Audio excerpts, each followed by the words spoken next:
Steven, are you fully engaged today? No, no, Oh, because we recorded a Gary St. Jean interview earlier, which we're gonna play later on in the show, and I'm still buzzing about it. Still buzzing about it. it was a great interview. So you're gonna pull a Ben Simmons on me and just not even care or try today? I am going to drop the microphone in front of your face and just say no and walk away. Sounds like you. Yeah, Ben Simmons. I mean, everything that's going on there. You could do like a whole interview afterward, and anyone that's asking you about me, you could just say, "Oh, I don't care about that man." That's your Joel Embiid. Yeah. Hello, everybody. Welcome to Just Your Opinion, Man. I'm Derek Papa, Stephen Langford, and we are thankful for all of you joining us right now as we are on the day that the NBA is back. Stephen, you excited? Yeah. Do you like the fact there are only two games going right now? Yeah, because it kind of focuses on, the marquee people. I kind of like that. It's kind of like the NFL kickoff thing where you have the defending champs. The Bucks are unveiling their banner as we speak. Giannis is looking up at it right now, slowly going up as it says NBA champions. Mm-hmm. So yeah, I kind of like it. You get obviously the intrigue with Kevin Durant and the Brooklyn Nets going up against probably their biggest competition in the East, in the Milwaukee Bucks, the defending champs. And then later tonight, we get Lakers and Warriors. So I like it, Steven. I agree because I'm in the point where other sports should take note of this. Other sports just roll out every single one of their games, and it's a whole thing. But with this one, this kind of I think this draws people more to your sport, especially in the finality of the season, because these are your heavy hitters right here: Bucks, Nets, Lakers, Warriors. Those are, other than the 76ers for the wrong reasons, those are the teams that everyone is interested in this season. Obviously, there's the Suns and I don't know. I guess the Hawks is a team that people are interested in. Maybe you could add those two in there. Maybe add another game. But if you're putting the marquee games on that opening night, I think everybody's going to be paying attention. Kind of like the Hall of Fame game. Everyone was paying attention to Bucks Cowboys when it was going on. It's like football. So I like it. Hall of Fame game? You're saying that the first game of the season is the Hall of Fame Or game? excuse me, not the Hall of Fame game, just the opening game of the season. Good Lord, Steven. I apologize. For everybody that's been following the podcast, I hate doing this, and we appreciate you guys following. But if you like the podcast, give us a 5-star review and leave us a little review thing. And who knows, one of these days we may do like a mailbag thing. I'm not particularly a fan of those things, but hey, let's do it. We're not big. Why are you saying I'm not a big fan of those things? That just draws people completely away. All right. I'm a huge fan of random questions. Go ahead and ask. You don't them. have to say whether you're a fan of it or not. Just do it without saying your opinion on it, man. It's just my opinion, man. But, no. In all honesty, if you do send us questions, we will answer them. So leave us a review on iTunes or the StreamYard thingy. Is there like a way that people can leave questions or nah? I'm sure if you're not right now, if you're on Twitter, because we're live on Twitter, we're live on YouTube. We're live on YouTube now. Yes, we are live on YouTube. We have our own YouTube channel, which we should probably promote more on the Twitter. We have an Instagram. You can follow us anywhere. But this live stream right here, you could comment, I think, at least on YouTube, and it should come right through to us. Not so much from Twitter, though. Got it. Okay. Well, I wasn't even aware about our YouTube page till a couple of minutes ago. So we got a YouTube page. What is it called, Steven? Just Your Opinion, man. All right, then. Simple as that. Very easy. It's a YouTube channel. Just check it out. It has our logo on it, just so you could, just so it's easy to click on, and you can watch us there. Sweetness. All right, let's get to the sports. So, Steven. Yes, let's get to the sports. Correct. Yes. As we, at time of record, as podcasters say, we got the NBA tipping off, and then we got the NLCS. And at the very moment I'm saying this, the Atlanta Braves are leading the Dodgers 4-2. So I ask you, Steven, as a Giants fan, and as you were crushed by their loss in the Game 5 game, do you take joy in another team losing, i.e. the Dodgers? Yeah. Yeah, of course I do. I'm a fan of the Braves, though. That's the thing. I like the Braves. It's not like I don't like these two teams. Oh, 5-2 now, Braves. Oh, well, look, I Hey. I haven't really been able to watch much of the NLCS as much as I'd like to because, getting through a 162 game season and with the Giants, I'd like to think I watched a majority of them, if not all of them, which is a lot of baseball. So after the season was over, I kind of just wanted to decompress and then maybe watch from afar, but these games are always constant reminders, and this series is a constant reminder. Actually, these two series, both of them in the ALCS and the NLCS, it's that with all the hitting that they've been doing and the lineup coming through, I mean, the Giants just they don't deserve to be in that spot, knowing how the Giants performed in the playoffs. So it's a little bit of a gut punch, but I do like watching the Dodgers lose. Yes, to answer your question.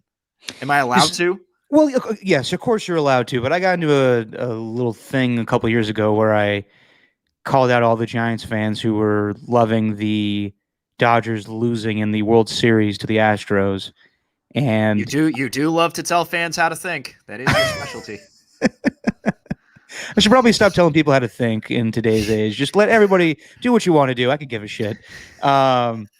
But yeah, I like remember when the Broncos were in the Super Bowl, or I didn't care, but after my Raider days, like the Chiefs were in the Super Bowl, and it's just like at that point, like rooting for them to lose, like yeah, I mean, like it's out of bitterness because your team's not there, but at the same time, I understand it, but it's also kind of just like, my team's not there, but I got to root for the team that I don't like to lose. But I do get it. Like you did lose to the Dodgers, so it would be nice that they're a hated rival. It would be nice if the Braves, after losing last year to them 3-1, or had a 3-1 lead and then lost it, to win this one. And if they win this game, they have a 3-0 lead on the Dodgers. But that doesn't Isn't mean much in baseball. isn't everybody rooting for the Braves though? Like there's No, nobody, there's no one who what?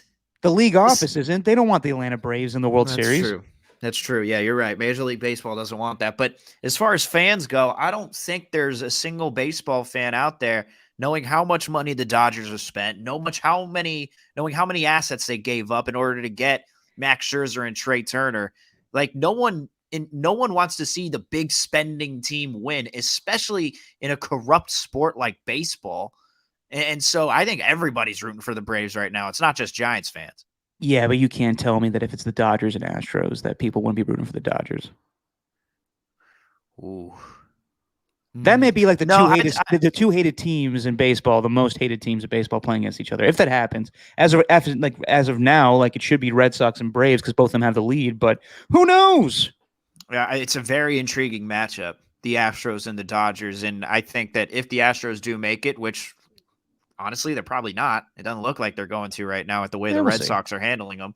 But if the Dodgers and the Astros get there, that's what Major League Baseball would want. Yes. And I just think I don't know. Actually, that's an interesting conversation. Would more people be on the Dodgers side or the Astros side? Dodgers, definitely. You think so? Just because the Dodgers spent a lot, I could see people being turned off, but there's still a lot of animosity as a country against the Astros. Yeah, I guess so. I think people are. I feel like people are kind of over it, especially with all the winning they've done lately. Yeah, Because maybe. they're still winning despite the cheating aspect of it. But hey, I think the Red Sox are going to be going there. That's what I think is going to happen. Interesting. We'll see what happens. But let's talk about what happened today. And we talked about earlier in the beginning of the podcast, Ben Simmons showed up to 76ers practice today and refused to go into a defensive drill. So Doc Rivers said, hit the bricks. And he's suspended for the first game tomorrow. And Joel Embiid said, I'm tired of talking about this guy. So, Steven, kind of like last year with James Harden, who didn't want to be with Houston. It's kind of the same deal, but not to the same extent because Ben Simmons isn't gaining any weight to be traded. So we'll see what happens with Ben Simmons. But, it's a constant rumor with the Warriors. I don't think they'll go after him. But do you think it's only a matter of days, maybe weeks, probably not even weeks, but probably days before Ben Simmons is traded? I will honestly say this, Derek. I don't know. I'm okay with saying I do not know. Because that's all time we have, everybody. Well, no, it's not just like it's not like I want to make no, I conversation appreciate your out honesty. of this. but I genuinely don't know because my gut would be yes, of course. You have your star player in Embiid who's pissed. This is clearly a distraction. I mean, Embiid wasn't asked a single question about the season this year. You know, it's not like he's asked, "Hey, how are you guys gonna overcome a young Atlanta Hawks team in the East? Is this your time to take advantage of the Eastern Conference because Kyrie Irving's not with the Nets?" None of that stuff. None of how have you improved over the offseason. It all was Ben Simmons. Every Yeah. single one of the questions that were asked in his press conference. And they don't have any leverage right now. We talked a little bit about this with Saintly in our interview here, Mm-hmm. but there's nothing that anyone's going to pay in order to get Ben Simmons. And the Sixers at the same time are saying, we want a championship caliber player. No one's willing to trade that away for a guy who clearly is not in the wrong headspace to do anything this season, and especially with the end of the playoffs.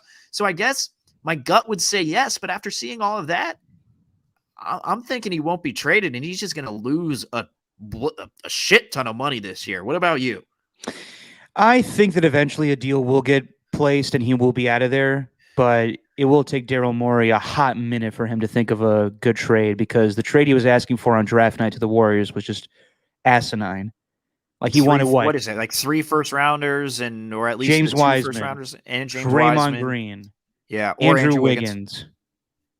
7 and 14 plus 3 first round picks. Just stupid. Stop it, Daryl.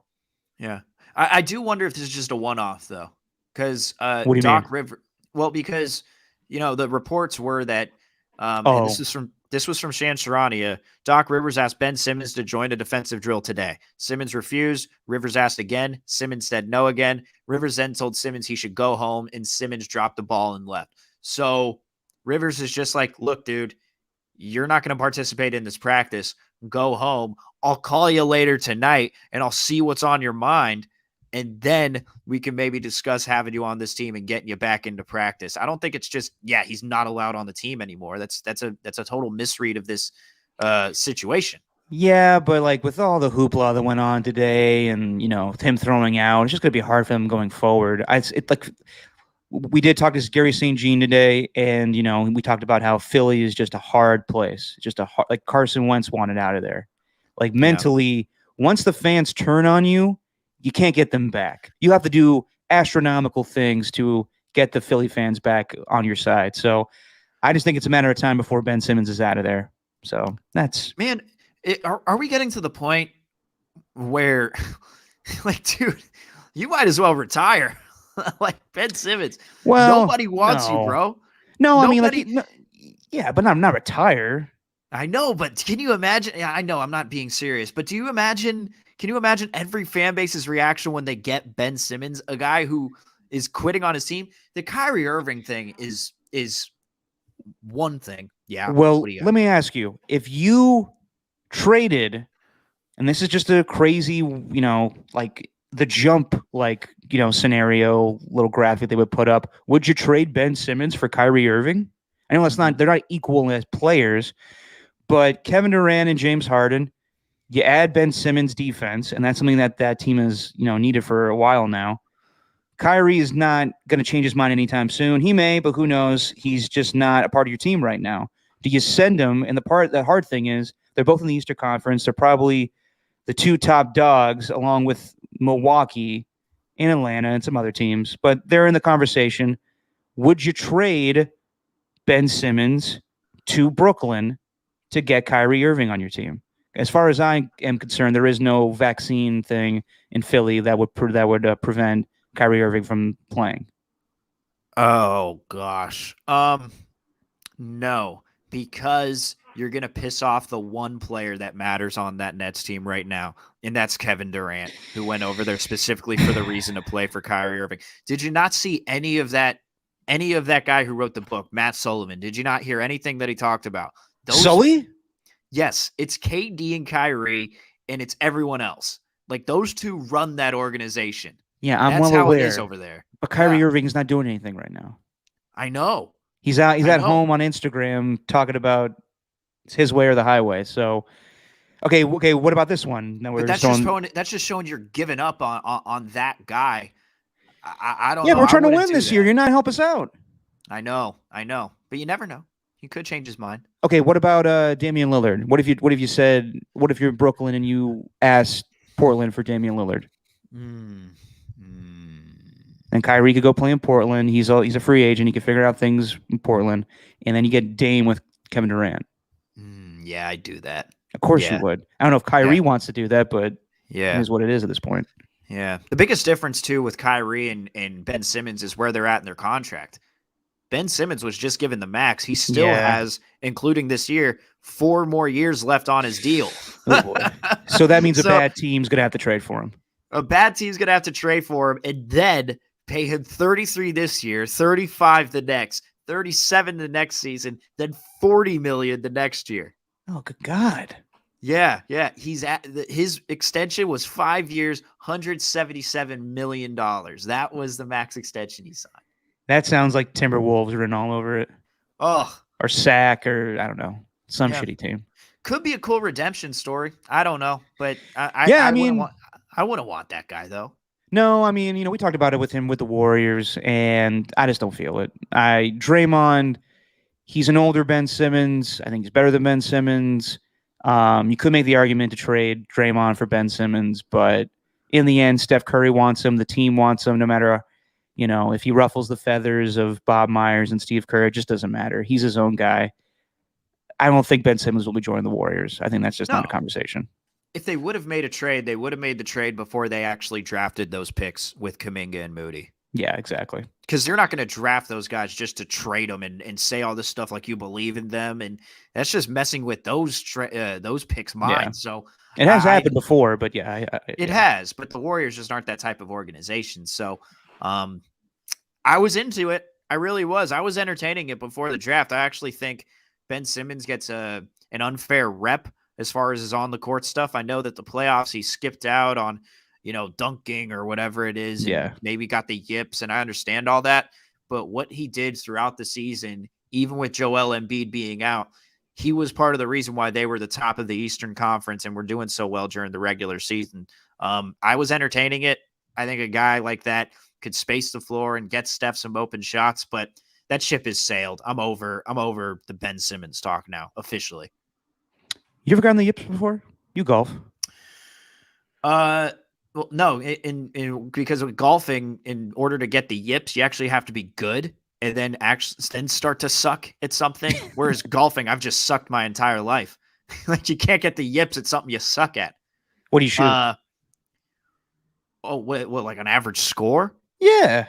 Depends if I take the score. I don't take the score every round because some rounds, man, you're just, whenever you are taking the score, if you feel like you're on track to maybe break a personal record, then you start keeping score. But then if you go on the front 9 and then you shoot like a 50, and then maybe 3 holes later into the back 9, you could tell you're going for another 50 again. You could just assume that you're going to be getting 100. It's still nice to, oh yeah, I got a par on this hole, a birdie on this hole. But on average, I could shoot under 100, which is good. I'm probably like between 90 and 100 every round. I need to learn how to golf. That's something I need to learn how to do. You would not have the patience. Probably not. You would chuck your golf club so far. It would be like Happy Gilmore. You'd need a caddy. I was just about to ask. And then you'd have Verd, what's his name? Verd Lundquist or whatever. Who the hell is this guy? Happy Gilmore. Yeah. Uh-oh, here comes the putter throw. And then, in the back of your mind, I've done that. There's nothing more frustrating. Let me tell you this. And I'm rambling. I'm rambling a lot. Sorry. We've been already on for like 20 minutes. And I feel like I've taken up like 15 of it. Yeah, you're a rambling man. But Stephen was born a rambling man. Ramble on. But there's been times when you just think you're going to hit such a nice shot. You think you're going to get one off the tee. It's looking juicy, and it's like, oh, you have some juicy. You have some open grass, and then you take the shot, and you absolutely slice it to the right, and you top the golf ball, whatever it is. there's no bigger frustration that you'll ever feel in a singular moment. I've smashed a golf club into the ground, created a big old hole. It's yeah, it's gotten bad on the course sometimes. So you're saying I shouldn't do this then? I'd say if you're looking for like an outdoor activity, I think it's Well, good to take up. I think it's good to take up. Yeah, Give it a I just shot. don't know. I probably need to go to a driving range a little bit. It's been a while since I've actually picked up some golf clubs and golfed, but everybody does it. And I feel like it's just something you got to do when you get old.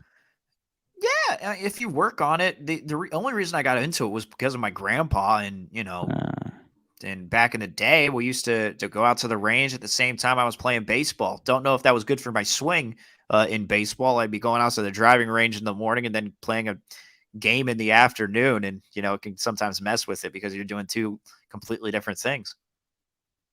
Let's talk about football, shall we? And that's my golfing life for you, everybody, ladies and gentlemen. Now, before we get to anything with football, I got something, or at least I got something football related that I just want to read off to you. All right? Read away, sir. Read away.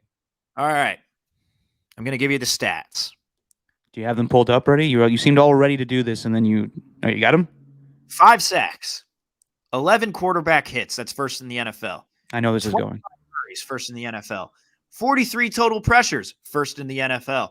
The highest Pro Football Focus pass rush grade at 91.7 in the NFL. And also the highest pass rush win rate at 27.6%, which is good for first in the NFL. And that, my friend, is Max Crosby. I never said he was bad, Steven. Never said he was bad. He's not Khalil Mack. Is Max Crosby having a great season? Yes. Is he the best pass rusher on the Raiders right now? 100%. He was all in the league? Mm-hmm. Steven, come on now. Did you not see the numbers that I just read off to you? I can't see numbers. I can listen to the numbers you told me. Every number, every metric, he's first in the NFL right now. Okay, but just based on the other guys in the league, you can't tell me he's the best pass rusher in all of fucking football. Come on. Right now he is. Oh, you're killing me here. You're a biased Raider fan. Jesus, come on. Give me another one. I'll give you 10. TJ Watt, causing both of those. Not first in the NFL. Are you just basing it off of stats? Yeah. Okay, then based off stats, then yes, Max Crosby is the greatest pass rusher of all time. Possible defensive player of the year right now. Second to Trayvon Diggs. Okay, Okay. Condor.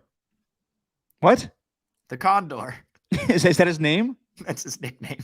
The Condor? Yeah. Oh, man. Anyway.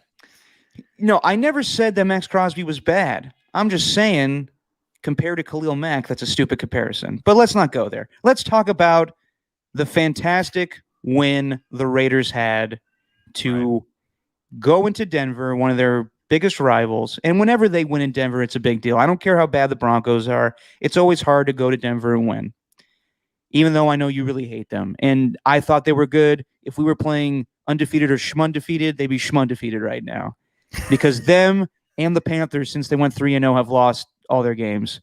So we'll talk about that a little later. What do you know? Playing the Giants, Jets, and the Jaguars wasn't exactly a gauntlet to go 3-0. Who'd have thunk it? I know, but I thought the Broncos had a good defense, but apparently they don't. Well, they kind of do. Their defense still. I mean, they didn't do well against the Steelers, and they gave up a bunch of big plays. But overall, their defense has been good this year. It's not like that secondary, is full of slouches. They got Kareem Jackson and Justin Simmons and those two guys on the edge whose names are escaping me right now. It's a good secondary. Von Miller and Bradley Chubb, but Bradley Chubb's injured.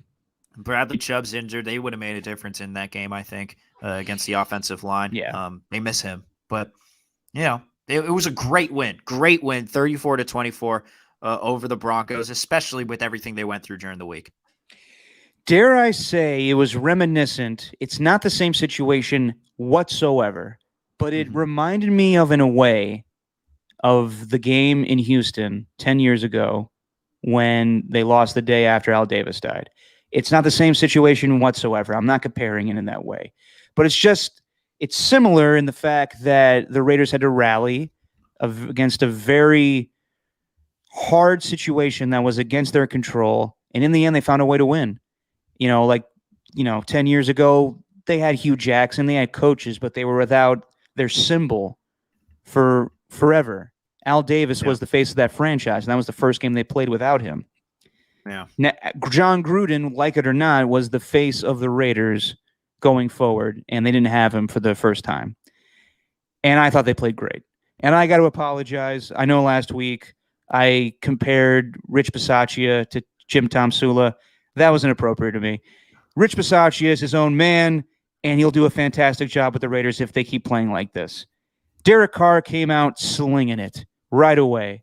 And it's not like he hasn't been slinging it this whole season, but I think now that he has a little more of control of the offense, we're going to see a lot more of him dropping back. I love just airing it out to Henry Ruggs. Brian Edwards showed up for the first time in a couple of games. I just think Derek is going to lead this team. I go back to the press conference he had last Wednesday. For a guy that's been in so many bad situations as he has, he just knows how to handle it well. So I commend the Raiders. I couldn't be more proud of them. And I'm ecstatic for them that they went into Denver and won that game despite all the bullshit they went through last week. And he has he's mentally strong. He's a mentally tough dude. A lot of people get on him for that sort of stuff, and they try and make reads into who he is. But if anything that he's shown this past week, it is how tough he is mentally. And I'm going back actually to that Raiders and Texans game. I do remember that. I was watching that in college. I was in our dorm room's main floor. I was just the only one really watching the TV. And I remember Michael Huff intercepting that ball to close out the game, even though they were down 25-20. That was wild. I do remember that. You just go to the first drive. Just go to the first drive where first play of the game, you get an out route to Henry Ruggs going up against Pat Surtain, already challenging the Alabama boys. And then you go for 7 straight runs, one of which had Kenyon Drake mixed in with it, which with Gruden you really wouldn't have seen. Then go to a 3rd and 2, and really on a 3rd and 2, I wouldn't have been surprised if with Gruden it would have been like a gun run or a handoff to the fullback or something. But instead they decide to go deep with Ruggs and then split the defenders and go open for a touchdown, similar to what the Steelers did against the Broncos in the week previous. So right off the rip, it was different in that first drive. Do you think though, and you'll remember this much more than I did, but when Gruden was coaching the Raiders and back with his time with the Bucs, was he always trying to force feed his guys? Like, because we see so much of Darren Waller getting, targeted 19 times in week 1. We've seen Hunter Renfrow get targeted 10 times. Kenyon Drake never saw a snap. When Josh Jacobs came back, he was trying to force feed Josh Jacobs. Because that was the biggest thing to me is how many different guys were getting involved in the offense that you just haven't really seen with John Gruden at the helm. No, I would say that when he was coaching, it was more of a conservative offense. Uh-huh. He didn't run. He ran a West Coast offense with Rich Gannon that wasn't going to stretch the field, and that drove Al Davis crazy. He didn't force the ball to Jerry Rice or Tim Brown, or I don't think he was a big fan of Jerry Porter. He forced the ball to Charlie Gardner and Tyrone Wheatley and just run the ball over and over and over again, which kind of drove Al Davis crazy, but it was effective when he was coached the last 2 seasons, 2000 and 2001. So no, but he has gotten, I understand that now, like we could make the argument now with George Kittle being hurt and with Travis Kelce still being a great tight end, but not being as effective lately as in years past, that Darren Waller is the best tight end in football. So I don't have any complaints of throwing it to him 19 times a game. Most of the time, he's going to make that catch. It just becomes predictable is really where I'm at. And they're not going to do that again. And, they didn't use him much in the first half until they had a minute left going into halftime. And they were running a 1-minute drill, really. And in 30 seconds, they were able to get the ball down the field, which ended in a wheel route, which, by the way, that throw to Kenyon Drake was just – it was art, dude. It was artistic the way that he did that. That is what every offense needs. I know I've been harping on this the last couple of weeks, but every offense needs a slot white guy and they need a pass catching running back. And a lot of people said that was a lot of money to give Kenyon Drake, but he is worth every penny right now because Josh Jacobs, while he is the main bell cow in the backfield, Kenyon Drake has been there to change the offense, to spread out a little bit more. And as you see, kind of with Sam Darnold not having Christian McCaffrey to have like the option check down passes to, or last year when Tom Brady didn't have any running backs to throw to, and now all of his running backs can catch passes, whether it's Ronald Jones or Leonard Fournette. You need a running back to either make that wheel route that goes however long that touchdown pass was, that was beautiful, or if you need, a 3rd and 5 picked up, you throw to Kenyon Drake on the little option pass. And did Jalen Richard have a touch at all before this game this season? I don't. This season, yeah, Jalen Richard's had a touch. Okay, he did. Yeah. Okay, yeah. Well, it was good to see him too because I think that's another guy you get involved in the offense as well. I don't know. I know Peyton Barber's hurt right now. Josh Jacobs running well, but that's another guy you can get involved in the offense. I just thought, Derek looked fantastic. He didn't look bewildered that he didn't have his coach with him. He looked like he knew, I know this fucking offense. I can run it by myself. He's not running it by himself. He's got Greg Olsen with him. But I just thought Derek Carr looked as comfortable as he's ever been. And I know that people will be skeptical and like, oh, they're running with an interim coach the rest of the way. In years past, we've always been like, the Raiders have an easy schedule and they got to make the most of it. And then they shit the bed, like losing games like last year to Atlanta in, just a beatdown fashion. They have an easy schedule coming up and they need to take advantage of this. But we'll get to that. But I forgot about that Atlanta game. It was bad, like 44-6. Yeah, it was bad. Oh my God, that was the worst. And maybe things get better with Gruden not around, where Rich Bisaccia, as Mike Mayock said, is the best leader of men he's ever been around. So maybe he keeps them focused. Who knows? But back to your point, Steven, about Max Crosby. Fantastic game. 3 sacks. It felt like Teddy Bridgewater was getting constant pressure the entire game. And I know he threw for like over 300 yards and 3 touchdowns. He also threw 3 picks. And I remember the days where the Raiders hardly got any interceptions. Remember that 2017 season where their first interception of the season was Navarro Bowman, who they signed during the season? And I want to say they set a record for least amount of interceptions until the Niners did the next season. Right. But it's just good to see the Raiders get turnovers off of the pass rush. Yeah. It's just it's a totally different team. And I know that, yes, they lost to the Chargers. They lost to the Bears. They lost to more physical teams than them. We'll see when they play more physical teams. But I like where this team is going. And they have an easy schedule coming up.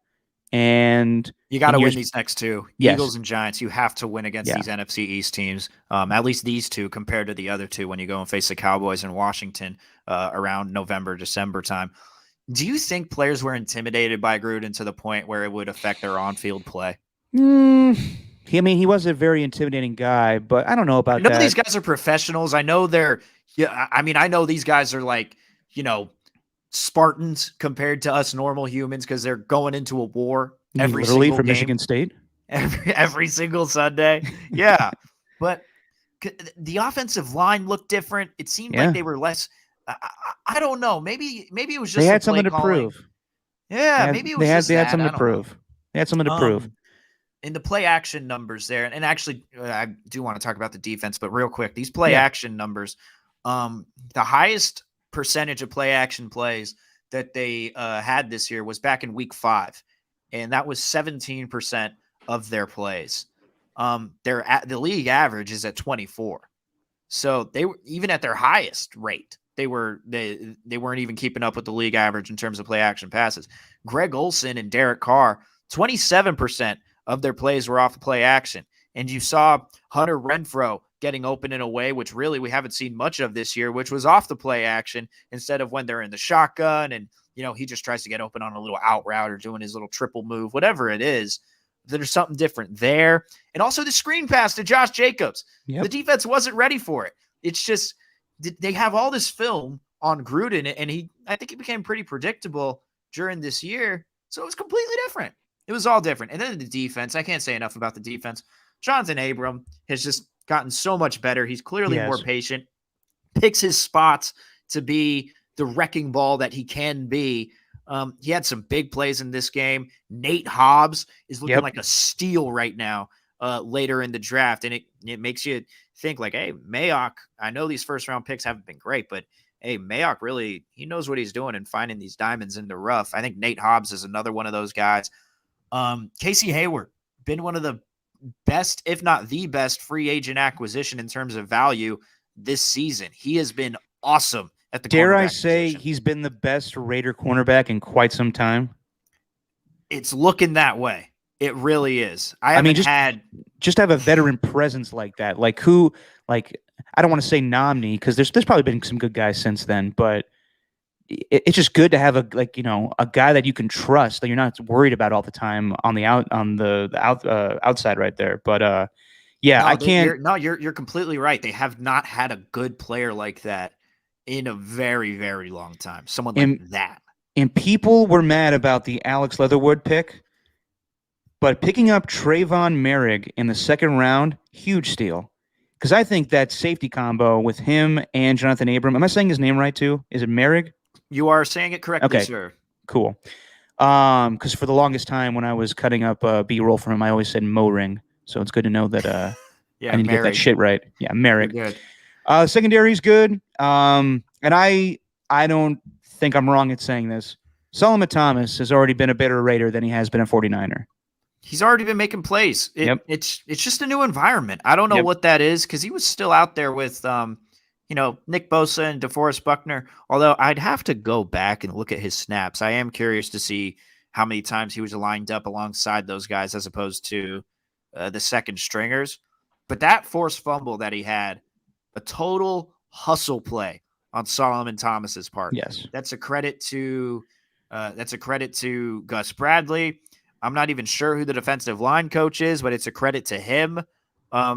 Solomon Thomas is looking like it looks like he's found himself finally after already whatever it is, 5 years in the league. Mm-hmm. I really like what I've seen from Solomon Thomas so far.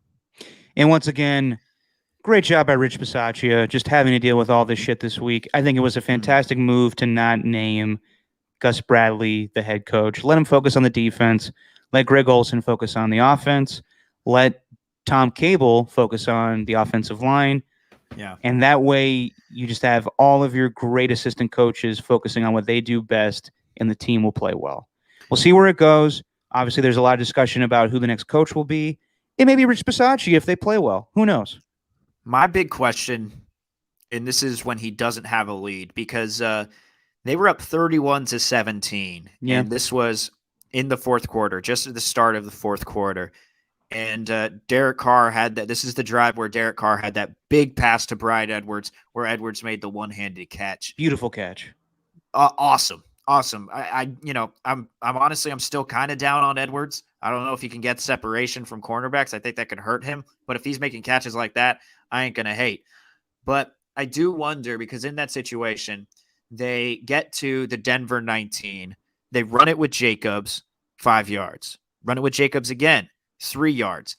And I think this is the spider 2 wide banana play that they did run. Okay, go ahead and finish your point, but I want to talk about that for a second. But it goes to 4th and 2, and they're up 31-17, and you're on Denver's 11.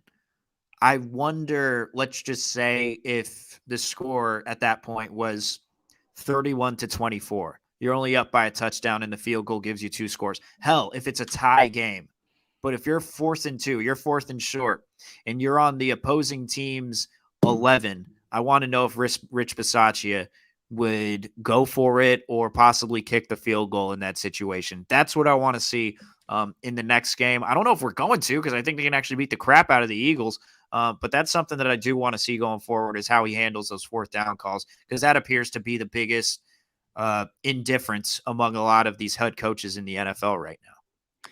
Yeah, we'll see what Rich Bisaccia has to do when he's playing in tighter games, if he can manage manage a game better with the clock and challenges. I will say they won the game. His challenge late in the game, not great. Not a great challenge. Which one was that? I completely forgot. It was trying trying to remember exactly the situation. I think it was. Did I write it down? What the situation was?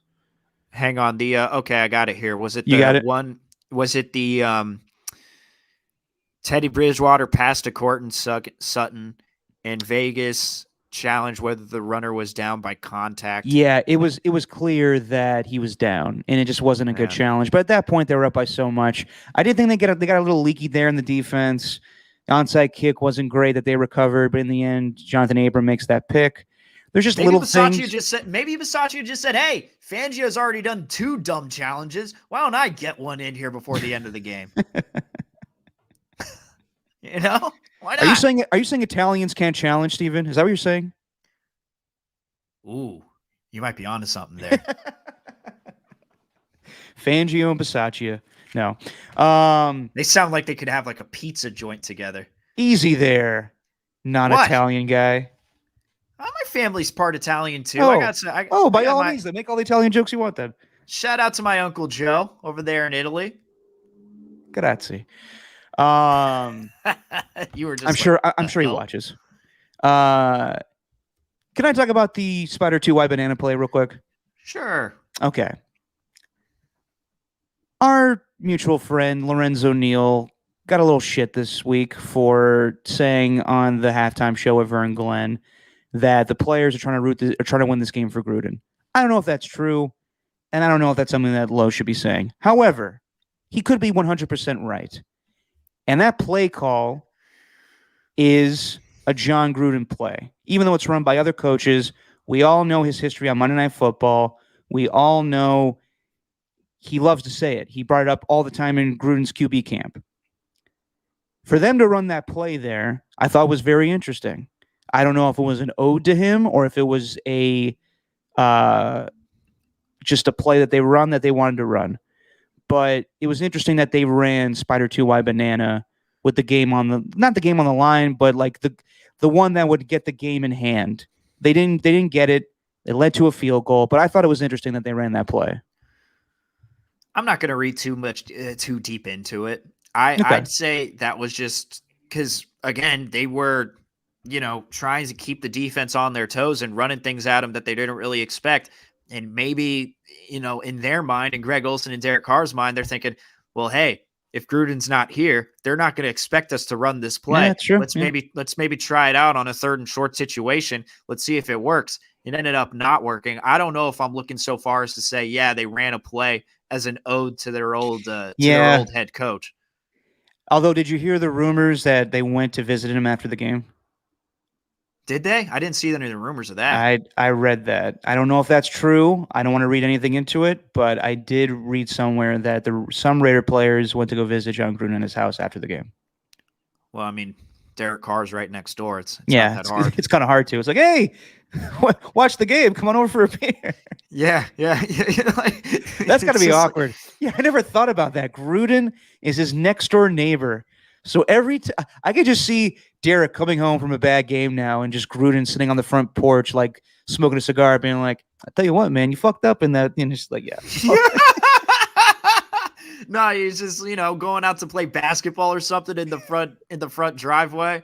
Then Gruden's just on the next door washing his car, just trying to pass do we know for 100% if they're still neighbors like that?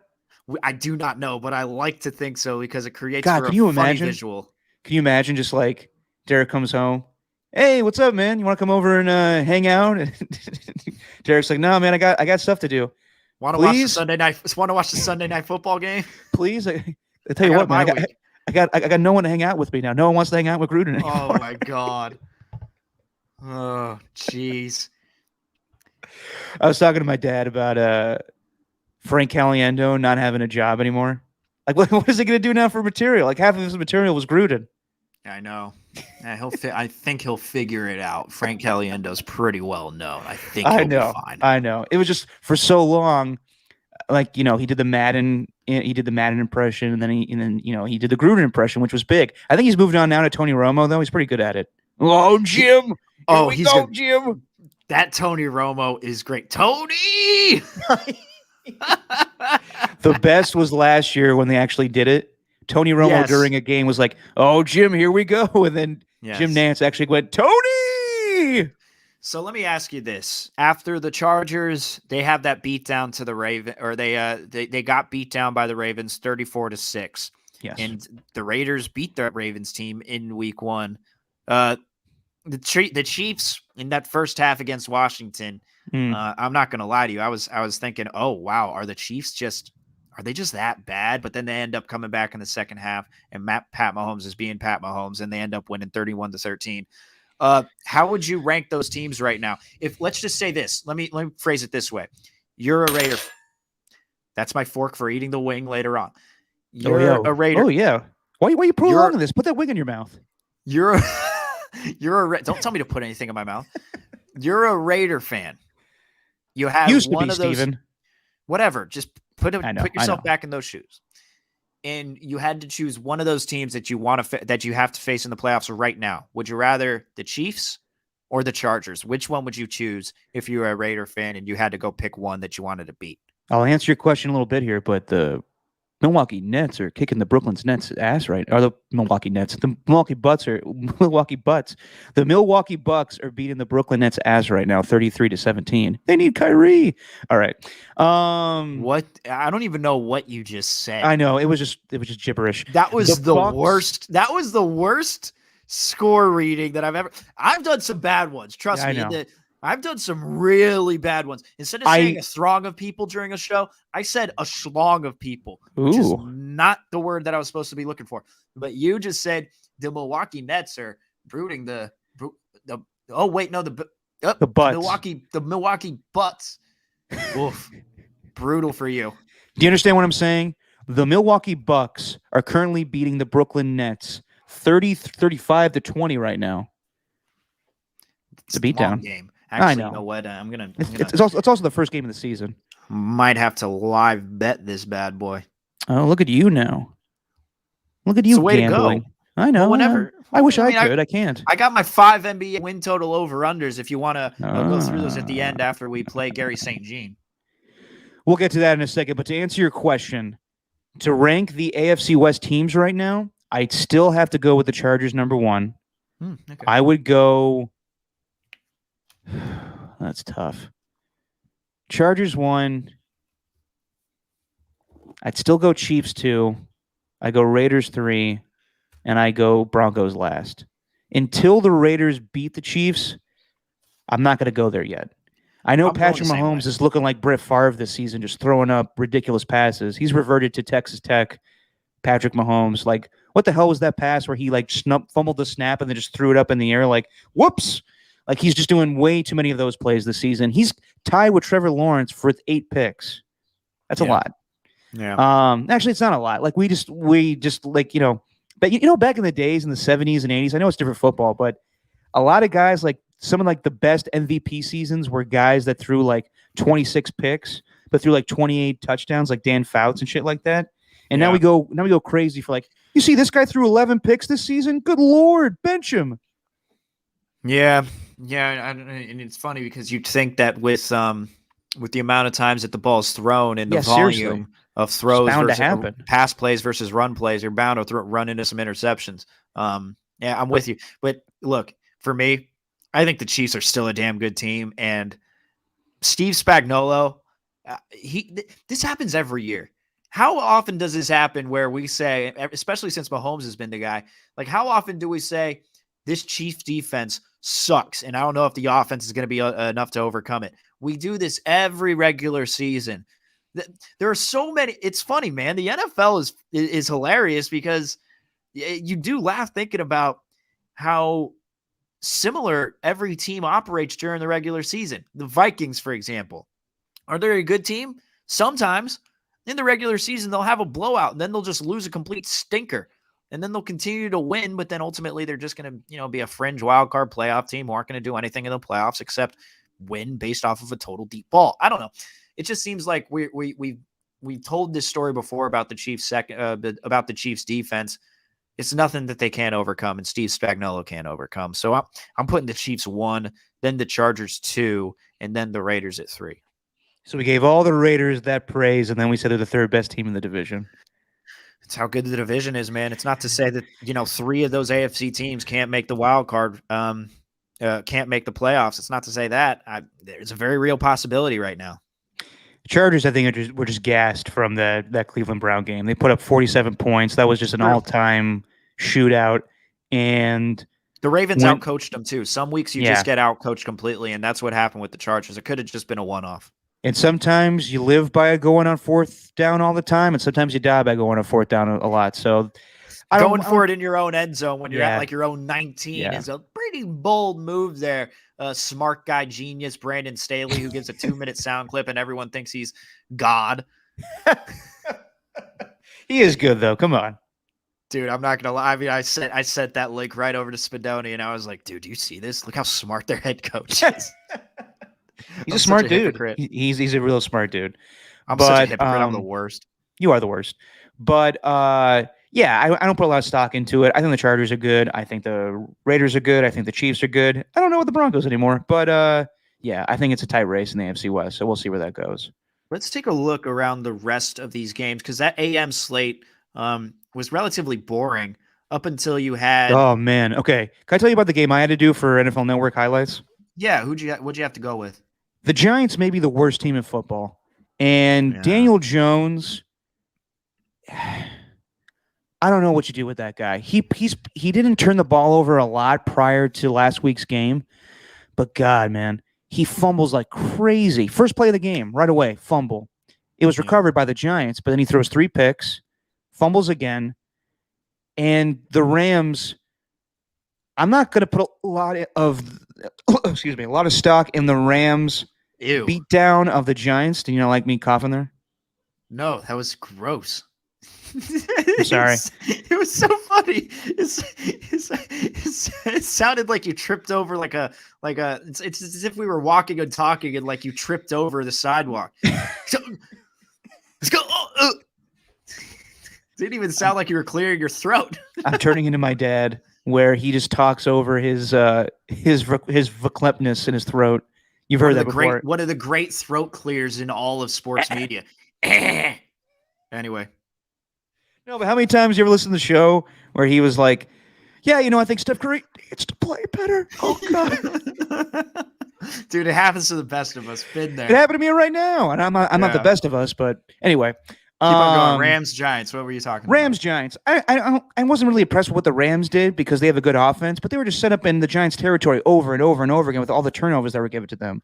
Right. So while I do think the Rams are a great team, the Giants just may be the worst team in football. So there's my 2 cents on that game. Man, that no-look throw from Matt Stafford to Cooper Kupp. Had to throw that in the highlight there. Whoo-wee. Matt Stafford, man. But the rest of the games, Vikings versus Panthers, 2 very similar teams. Yeah. Sam Darnold driving down the field there in the fourth quarter to close it out. Showed a lot of guts, showed a lot of heart, and his wide receivers throughout that game weren't helping him at all with drops. Very fascinating game there on that Sunday. I was kind of into it from the fourth quarter on. Did Stephon Gilmore play in that game in his first debut as Panthers cornerback? No, I don't believe he did. Okay. Damn it. No. I barely won in fantasy. I'm talking like 2 points. I haven't even checked my fantasy teams lately. I left Adam Thielen with 24 points on my bench. I left Damian Harris with 17 points on my bench. Oof. I won by 2 points. You know how I won? How? I was going up against Tyler Bass, the kicker of the Buffalo Bills. And thank God Sean McDermott didn't kick that field goal in the end. Thank God. Holy crap. All right, actually, you know what? Let's have a segment here. Steven looks up his fantasy and whether he won or not. All right. I'll get Alina to voice that tomorrow. Ooh, oh boy. John Gruden's my header picture in one of those teams. I should probably change that one. Yikes. Yeah, so they won. That team won. Sure enough, the Bucks are now down to 11-point lead. So as you said, in the league you and I are involved in, the all poopy butt or tickle my butthole. Yeah, tickle my butthole, poopy butt, almost very close, ballpark. Lost in that one, and then in the other league that I'm in, also lost. So 1-2, and that team name is my personal team name, favorite team name. It is You're not that team, pal. Trust me. You're not that team. What's that from? Like the guy in the meme. Yeah, You never seen that guy? You're not that guy, pal. Trust me. You're not that guy. No, I don't know that one. Oh man, very unfortunate. Hilarious video. It kind of sucks because you realize like, oh, this dude is just being a mask hole and he's not wearing his mask in a convenience store when they're in the middle of a pandemic, and that's when the video came out. But he says, "You're not that guy, pal. Trust me. You're not that guy." Yeah, I don't know the reference. Oh, God. Anyway, Steven, what'd you think about that last night with the Bills and Titans? Did you like that they went for it on 4th and 1? I did. I or gotta not be even honest, 4th and inches. I did. I liked it. I understand every week you gotta try and win, but with the way that Derrick Henry was running, I wouldn't want to, put it to a coin flip and then possibly have King Henry run all over you, which he was doing that entire game. In real time, and this wasn't just me being reactive, I genuinely did not like the play call. I know he slipped and it probably would have worked, but it just felt like with the game on the line, you're really going to try and run a QB sneak. I get it if you're in like the third quarter, and it's a 4th and 1 situation, but in that situation, I didn't like that call at all to go for the QB sneak. Didn't like it when it happened. Then he ended up slipping and it didn't work. So I like the idea. I like the aggressiveness. Just didn't like the play call. What about you? I got to be honest. In the moment, it didn't really hit me. It was kind of like I must have thought the game was 34-30 because I was like, well, you got to do that there because your field goal's not going to help you. And then I realized, oh shit, wait a minute, they could have tied the game. I'm conflicted on it because it's an easy move to make because you're right there.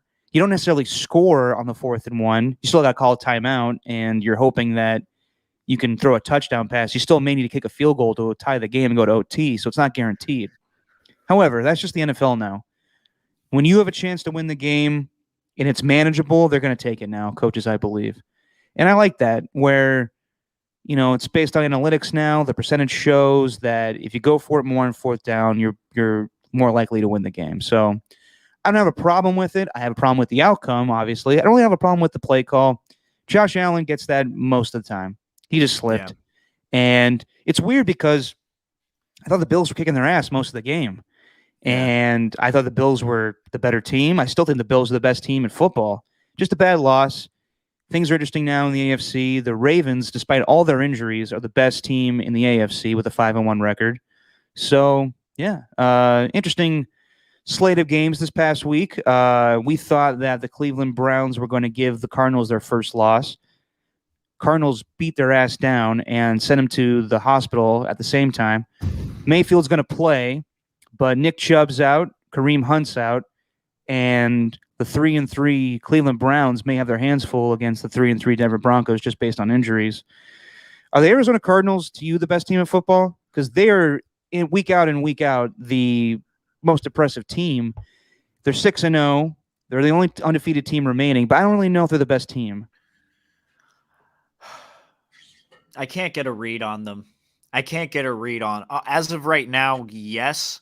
Would they be my pick to win the Super Bowl? No. I think right now I'd say probably the Buccaneers are 1A, then the Cardinals are 1B. I think the Buccaneers are still an unbelievable team with an unbelievable roster that hasn't even reached its full potential yet. I like them a lot, but you know who I'm also putting in that conversation or near that conversation? And I know this game was close, but the Dallas Cowboys are a damn good football team, and they have under center who, in my opinion, along with Lamar Jackson, has been the best quarterback in the NFL, and that's Dak Prescott.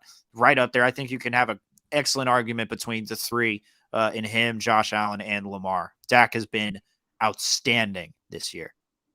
Yes, and he's probably the leader in the clubhouse for comeback player of the year.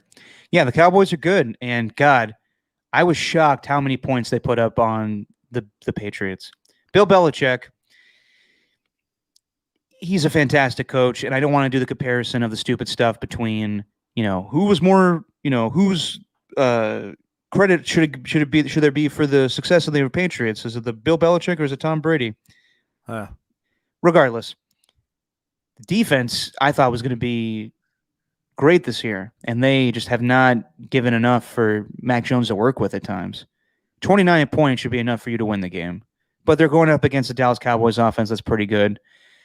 I think it's the most passing yards that Bill Belichick has ever allowed in a game. Dak Prescott had like 440. 445. It's the most passing yards that's ever been given up from a Bill Belichick-led Patriots defense. Right after Mac Jones throws a 70-yard touchdown pass to Kendrick Bourne. So the days of Belichick being like, I just need my defense to do a little bit for me so my quarterback doesn't fuck it up, I think those days are over. He's got to go toe-to-toe with these other quarterbacks he's playing against. What a sequence of events in that game. That was crazy when Trayvon Diggs made the interception, had to pick six. Then on the subsequent play, when they're at the line of scrimmage, Kendrick Bourne goes for a 75-yarder and beats Diggs. That's only on Diggs, though. Yeah, no, it doesn't take away from everything that Diggs did. He was great for the entirety of the game. But I think the Cowboys and the resilience they've shown and the fact that their head coach, Mike McCarthy, put him in a position to lose when he made Greg the Leg Zuerlein try and kick a 51-yarder when that dude has not been good for these past 2 seasons. When your own quarterback is helping your head coach out and your head coach is just doing everything he can to help you lose the game, just shows how good the team is right there. They got a lot of talent. If you had to fire Mike McCarthy right now and have Kellen Moore coach the rest of the season, that wouldn't be a bad thing. But they are 5-1, so you can't do that. I don't know. I mean, there's some short yardage situations in that game where Kellen Moore, great play designer and all that, but those short yardage calls that he has, some of them a little questionable when they don't work. Yeah, but you can say that with a lot of play callers. They're going to be crazy and whatnot. Did you watch the Steelers and Seahawks game on Sunday night? No. Okay. I didn't. There was a clear reversal of the tuck rule. Ben Roethlisberger fumbles with his arm going all the way down, and it was a clear fumble. Then the next night, the Titans throw a forward pass on a kickoff that the Titans return, not for a touchdown, but for a long game against the Bills. Music City Miracle. It was interesting to me that in back-to-back nights, we saw the tuck rule reversed, and we saw the Music City Miracle reversed. And yes, let's get to this now, Steven. So you asked me on the last podcast, what are our season totals as far as wins and losses? You ready? Mm-hmm. Very ready. I am 64-30 as Steven eats his wing because he lost this week. You are 63-31. The difference is 1 game. And sure enough, that was the case this week. When we tied going into the Monday night game, you and I picked the score as a total. I think I said 61. You said 56, 34-31. I win. Steven eats the wing, and we all move forward. Oh. You all right? It doesn't get any easier, man. All right. Before we do our season preview of the Warriors and the NBA, while Steven tries to get saliva back in his mouth, I think we should show a sneak preview.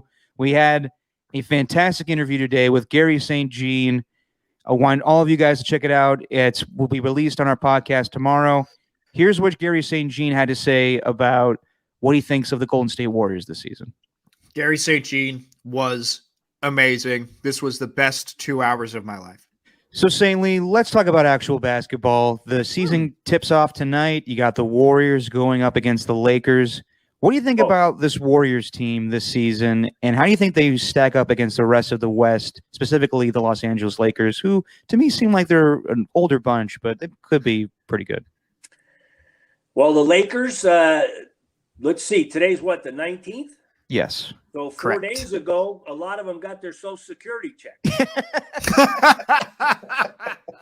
I'm telling you guys, this is nice. You put all these names down on paper. I just don't feel it. Yeah. I don't. Glaring to me is shooting. Now, they've got Monk, and they brought in Ellington, and they got Nunn, these younger guys. But I just don't see them making shots. I think they're making a good move playing Davis more at 5. Mm-hmm. He didn't want to do that. He was reluctant to do it, but that's when they're at their best. But injuries are going to catch them. So I think they're sentimental favorites, But I'm telling you guys right now, I really like this Warriors team. One, they've got great chemistry as usual. The culture's great. But you know what? Clay, I sure hope, guys, he's going to be healthy because, oh boy, it's going to be fun to watch. And, Draymond's invigorated, inspired. Steph playing great. Will Weissman come back? In the meantime, Poole, he's got my attention. Yep. Guy's done a heck of a job. And one thing I respect that Draymond said, he's one of the hardest working guys on the team. He's always in the gym. And it's paid dividends for him. Wiggins, good for him. Got vaccinated. He has not played well yet in the exhibition season. But hopefully he gets it going because he's a key, what I call two-way player. He defends and then has an offensive game. Mm-hmm. And I really like the guys they brought in. I really think bringing in Porter and Bielitsa, those are really good vets to bring in. So I think it's a better bench. And I'm crazy. Playing small with Looney, and then maybe Draymond moves over there. I don't know who the next guy is. Maybe Toscano Anderson. That's not fun to play against if you're on the other bench, because you have to, in the NBA, deal with matchups. And when you got to play this way, that's not your normal way to play. It's different, and it's the comfortable way the Warriors play. And so with that said, guys, with good health, I think they're top 3 in the West. I could be in the minority there. I love Utah's team. Denver will be good when Murray comes back. Yep. That's not till after the first of the year. Clippers, well, when's Kawhi coming back? Yeah, I mean, so that's why I see the Warriors up so high. Lakers up there, and with Dallas, I like Porzingis is reinvigorated. I think they're 5 or 6 in the West. Portland's going to have a problem. I think Lillard's going to wind up moving. Watch out for Memphis. I like that team. If Jackson comes back to play how he played 2 years ago, he's a key piece for them. And who am I forgetting? I think I got most of the key teams. Phoenix. Oh, well, I got them. And the Suns. I got them one. I think them one. Great signing, getting Bridges locked up. Ayton would not be the guy he is today without Chris Paul. So I understand their reservations not maxing him. And his ego's bruised. Let's see how he'll come out and play. But, boy, I really, really like them. That they're number 1 to me. Utah's 2. I got the Warriors 3. How many wings did you eat while we played that audio clip? 3 more. Look, why? Dude, you only had to eat 1. Because, man, I'm paying this fucking money so I could eat these wings. I say, hey, give me 2. They end up giving me 4. And I see them there. I'm hungry. Doing this damn podcast when I'm trying to eat a snack. But hey, that was Garry St. G. Check out the entire interview. Spoke to him for about an hour and 30 minutes. Hour and 20, hour 30. Yeah. A lot of great stuff. Chicopee, my new favorite city. Talked about Spalding. Spalding not being on the basketball anymore. We didn't ask him the question. No, he brought it up himself. But do you know who's sponsoring the NBA basketball now, Steven? Who is it? Wilson! Wilson! I'm sorry, Wilson! Wilson! Tell me you get that reference. Jesus Christ.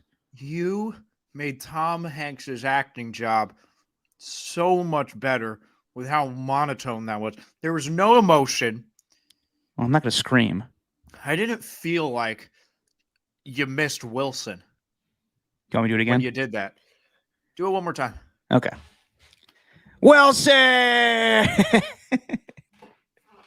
I'm sorry. I can't do it now. It's the middle of the day. I got neighbors. I can't scream like that. Were there any outtakes, do you think, in Castaway? Yeah. I'm sorry, Wilson. Wait, no, I'm sorry. Guys, yeah, couldn't hold it in. Let's take it one more time. You know? I love that movie. That's an underrated movie. Would You need water? Would you say it's cast away from the others? All right, Steven. So what did you think of what St. Lee had to say? As we will pick everything NBA related as the season tips off tonight. But do you think that the Warriors could be a top 3 team in the West this season? There's a lot that has to go right. I don't think the Lakers are going to be there. I think they're way too old. Great joke by St. Lee, by the way. The AARP card, fantastic. Or social security card, whatever you said. Fantastic. It was great. It was great. I don't know how they're going to mesh. I think the Suns have a very good chance, and the Jazz have a very good chance at being right atop there at the Western Conference.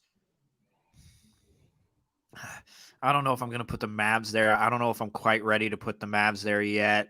I don't think top 4 is out of the question. I really don't. I think they could get somewhere there because, when you get to top 3, top 5, whatever, when you get to after that, I think it's when people can become contentious. But I do think that they can get to that point if a lot of things have to go right for them this year. So I think they can. Yeah, not to mention that they need a healthy Klay Thompson to come back and a healthy James Wiseman. It's a lot, but we said this last year. We didn't really have a lot of expectations with the Warriors after the first 2 games, after they got their asses kicked. Christmas Day by the Milwaukee Bucks, and then the night, I think a couple days before, by the Brooklyn Nets. Yeah. And then they turned it around, and Steph Curry had arguably one of his best seasons yet, maybe his best season, considering, not having Klay Thompson with him. I think Steph's going to have an amazing season. I expect Klay Thompson, as Whitley said a couple weeks ago, for him to be back probably around Martin Luther King Day. We'll see about James Wiseman. That's the biggest question mark to me. He needs to make a jump this season, and I think it's incredibly hard for him to do so when he was in a walking boot all offseason. Maybe he watched a ton of tape with Steph Curry. I don't know, but I hope he doesn't regress, and I hope he takes the next step this season, but it'll be tough. Yeah. They're going to have to shoot a ton of threes. They're going to have to outscore every opponent. Defensively, they'll be okay, but they're not going to have much rebounding. They don't have much size. If Otto Porter stays healthy, I think he could be a good player, a very good player off the bench to help that second unit. I think JTA is good. That's kind of like really deep into Warriors basketball there. But that is my biggest question is what that second rotation is going to look like. How is Kerr going to stagger them? Is it going to be like last year where, you'd bring in Steph and Dre, you'd keep them in the entirety of the first quarter. You take Wiggins out after maybe 7 or 8 minutes, give him some time at the end of the first to rest. And then you'd bring Wiggins in along with your bench players to start out the second quarter. And then you close out the half with your starters. I wonder if he's going to stagger them that way. Oh, God. Andrew Wiggins, according to Kerr, is not ready to take on that role yet of being the starter who's along with those bench guys. So I want to see what that looks like tonight. Very excited to see that. But man, a lot has to go right. A lot does have to go right. But man, I'm so excited for Klay to come back, though. I am too. And you have a lot of expectations for Jordan Poole. You brought him up every time. Is the Bay Area just expecting Jordan Poole to break out this season? I was high on him last year, going back to last season. I was great player. I thought that in the second half when he came back for the one game prior to the All-Star break, which was against the Suns, and then everything after that, he just looked like a different player. He was taking smarter shots.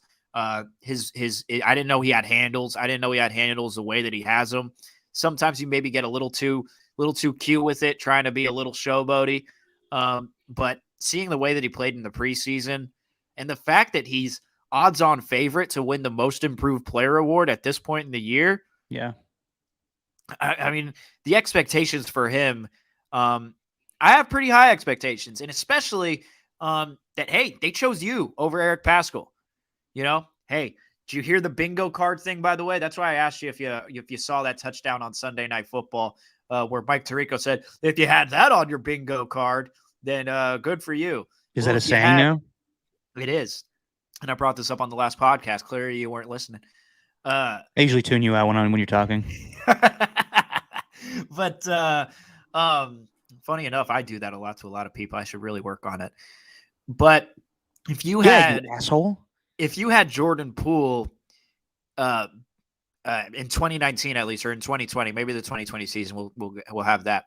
But if you had Jordan Poole being more of an impact player on this team than Eric Paschal at that time, then good on you, because they chose him over Eric Paschal. So he's got to be the one, I think, that needs to step up more than just about anybody on the team. Everybody in sports needs to step up, man. It's just, what do you want? Do better, everybody. Does any player need to step down? I got a question for you. I got an answer, probably. And this surrounds Draymond Green. Okay. So we heard from Kerr that he told Draymond, hey, you get an open shot, let it fly. And he averaged straight up 2 shots a game this year, two 3-pointer attempts a game this year, or last year, excuse me. Yeah. And not only that, but his turnover numbers were up. So do you think that an increase in 3-point attempts, do you want to see him take those wide open shots, or do you want to see him try and make a play? It's funny because back in the day, I would be all for it because Draymond at one point was a pretty good 3-point shooter. I remember him saving the day in Game 7 when Steph Curry was off in the 2016 finals. He was going to be MVP. I think he had 5 threes in the first half. It was a bounce back. It was a total bounce back from the suspension that year. Yeah. And then obviously they lost the game. Yeah, back in the day, I'd be all for that. But Draymond, he has just dedicated his game to defense and facilitating the offense and being a great, assist leader and whatnot. So I don't know. Draymond has to, it's funny because he slimmed down a lot. He played in the Olympics this past season. He could be working on his shot. I have to see it. I don't know. To say what you said earlier, I don't know. I want to see Draymond make those shots before I say, okay, I feel comfortable for you taking them. But it's always been the case when Draymond misses that first 3, he just kind of goes into the tank after that, right, offensively. But I don't know. I maybe he should be more aggressive with this team until Klay comes back. But I love Andre being back. It's interesting, man. I thought they should have got more size. There was rumors about them going after Marc Gasol, and I guess that's not happening now. No. But that's not, if James Wiseman doesn't play well, that's a conversation to be had. Paul retired, right? Is just Paul Gasol that retired? Marc Gasol. Correct. Okay. Correct. And then the Avery Bradley thing.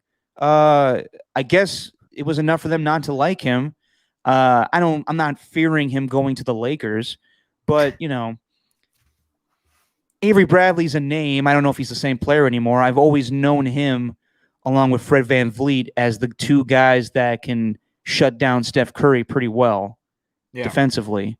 But yeah, I thought that was interesting not having Avery Bradley on the team.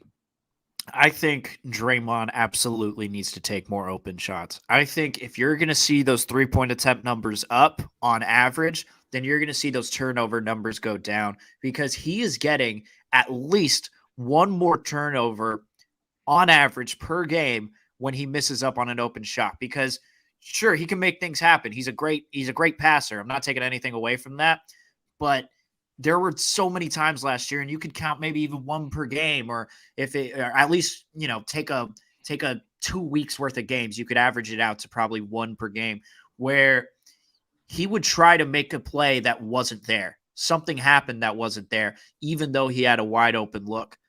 And, will he take more layups when he's dribble driving to the hoop and he's got an open Steph Curry? I don't think so. I've seen him on Twitter just talk a bunch of shit about people who he basically says they don't understand the game of basketball if they think that's a bad play. The fact that he's been working out this offseason more than he has these past 2 years, I think that he's going to be just in good a shape as anybody on that team this season. So I personally want to see him take – look, I'm not saying he needs to take 7 threes a game, but take 4, take 5, because they're going to give you those open looks. And I think that once he gets that confidence up, he can knock them down. He hasn't been a 30% free 3-point shooter for the past few years. What do you got, Derek? Slow down, Speedy. Oh, sorry. I got a bunch of saliva built up because of these No, it's all stupid-ass good. wings. I'm not anyone to talk about mess ups. By the way, I saw you wearing a Sharks hat. Yeah. And hockey started. God, we got so much going on. Basketball starts tonight. We got baseball playouts, football, obviously. Hockey's back. What the fuck is going on with Evander Kane? I don't know. Suspended for 21. Suspended for 21 games because supposedly, and this isn't fact, I just saw this, but apparently he used like a fake vaccination card. Yeah. On top of his gambling stuff. Yeah. Good Lord. It's not good. It's not good. I actually I went to opening night for the Sharks this past Saturday, and they won, right? always do. Yeah, they did. They came back from a 2-0 deficit to the Winnipeg Jets and ended up winning 4-2. Tomas Hertl, fantastic play at the end of the game to get the goal and then basically cause a fight at the goal and then ended up going to the penalty box for fighting, which was fantastic. But I don't know what the team thinks about it. Evander Kane, I personally, I loved his play on the ice. Sometimes he looked like he'd be the only one putting in any effort. And my Sharks fandom, it's really been up and down. I was a big fan back in like 2007 is when I started watching. Then the following year, that's when they ended up having the most wins in the regular season and ended up being like the Giants this year, where they win and then you get bounced out of the first round of the playoffs. This season, though, I think they've totally forgotten about Evander Kane. I don't think he's going to play for them at all this year. If I had to guess, they got this new guy, William Eklund, who I'm really excited about, and I'm actually skipping out on the game tonight. But I got to check out the score. I don't know if he's actually gotten any goals or not, but he got this 18-year-old kid who is first round draft pick. Yeah, they are. And so much sports going on. Good Lord. He was a first round draft pick, man. And they're beating them 4-0. And it looks like who they playing? They are playing the Canadiens, who are currently 0-3 on the season. Looks like Timo Meier had a goal. Looks like how are the Kraken doing? The Seattle Kraken? Yeah. Ooh, it's a good question. I'm not even sure. Let me look that up right now. I know they lost their first game, but then they lost. Then they won. I think they won their second game. The Seattle Kraken are currently 1-2 after 4 games played. So, how's that possible? After 4 games played, they're 1-2. Come on, Steven. Oh, and then they also had a game go to overtime. I see. That counts as 1 point. Gotcha. So weird with hockey. By the way, remember that I was freaking out about that Bucks Nets score? I think it's pretty close at half right now. As Ernie Johnson does the halftime with the TNT crew. Like my Ernie Johnson impression? It's pretty good. Bucks up 66-59. Damn, I should have taken that live bet. I knew it. Durant with 11 points, James Harden with 15. Patty Mills, big acquisition for the Nets, 15 points as well. But the Bucks, Giannis has 18.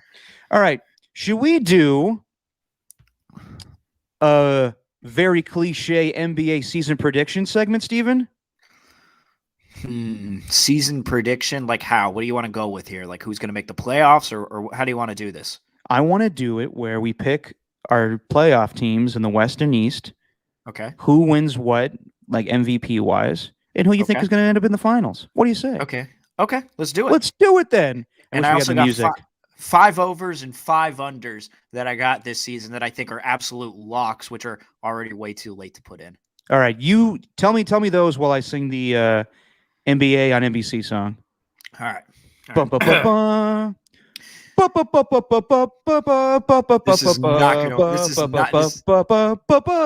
This is not I'm gonna shoot it. You ever see that SNL sketch where it's Tim Robinson and Jason Sudeikis? Basketball, and I'm gonna dunk it. Yeah, so good.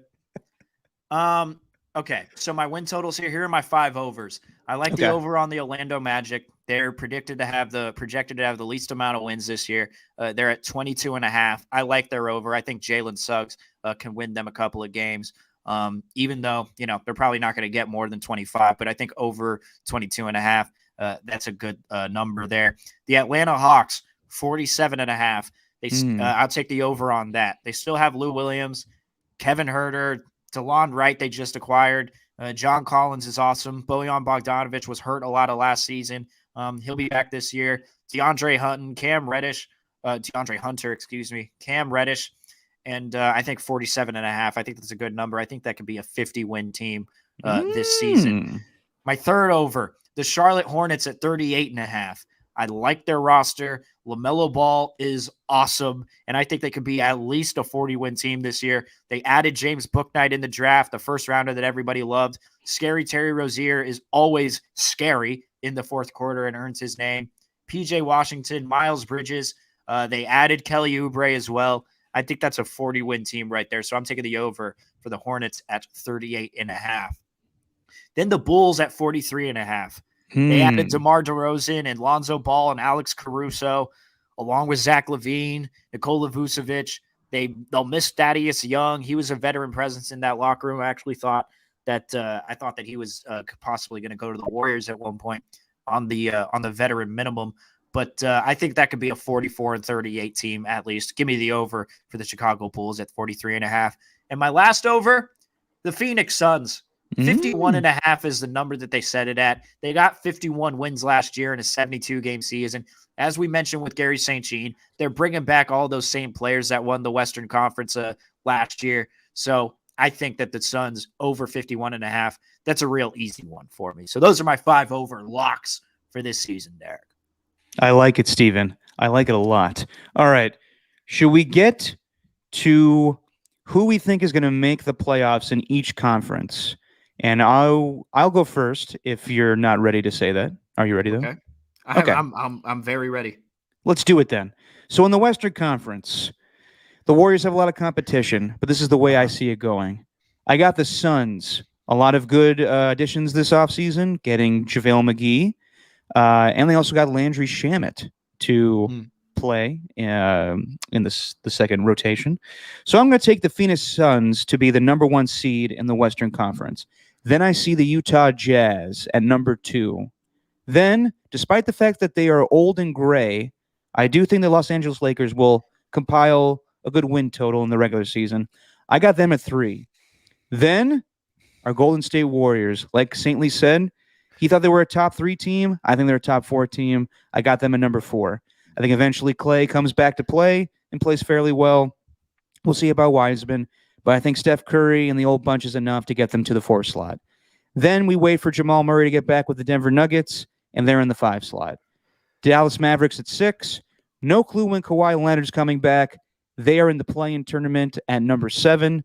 And you got Portland at number 8, followed by Memphis at number 9, and the Pelicans at number 10. They fight it out for the play-in tournament. I see the Clippers and Trailblazers staying at 7 and 8. That's my Western Conference. Okay. All right. For me, flop the first 2 around. I think the Jazz are going to take the number 1 seed. They're a fantastic regular season team. So give me the Jazz at number 1. I'll go Suns at 2, and then I'll also go Lakers 3. They're still have LeBron James and Anthony Davis. They can still win some games. So I think they're actually going to be number 3. I'll go with the Warriors at number 4. I do like that. With the 5th spot, who'd you have? You had the Dallas Mavericks, right? I had Denver Nuggets at 5, Dallas at 6. Yeah, the Nuggets at 5. I'd actually take Dallas at 5, and then the Nuggets at 6. Okay. The Nuggets, even though they were without Jamal Murray, they were still really good last year. I think they were like 16-6 to close out the season. They were still very good. Yeah. But if one of those guys goes down, it's really it's over for them. And if Luka goes down, then it's over for Dallas. But I think Luka can really take this team to the 5th. So I'd put them 5th. Then I put the Nuggets 6th. And then in the 7th spot, that's where I'll put the Clippers. I don't think the Clippers are going to be very good this season, especially without Kawhi Leonard. So give me the Clippers in the 6th spot. Then in the 7th spot, I'm actually going to go. The Clippers would be your 7th spot. This is your 8th spot. Clippers the 7th spot. And then the 8th spot, I'm going to go the Grizzlies. I think the Grizzlies got a nice little team right there. Hell, they could even jump up into the 5th or 6th spot for all I know, depending on how those teams do. But then I got the Grizzlies at 8, and then at 9. And these are your playing guys. Yeah.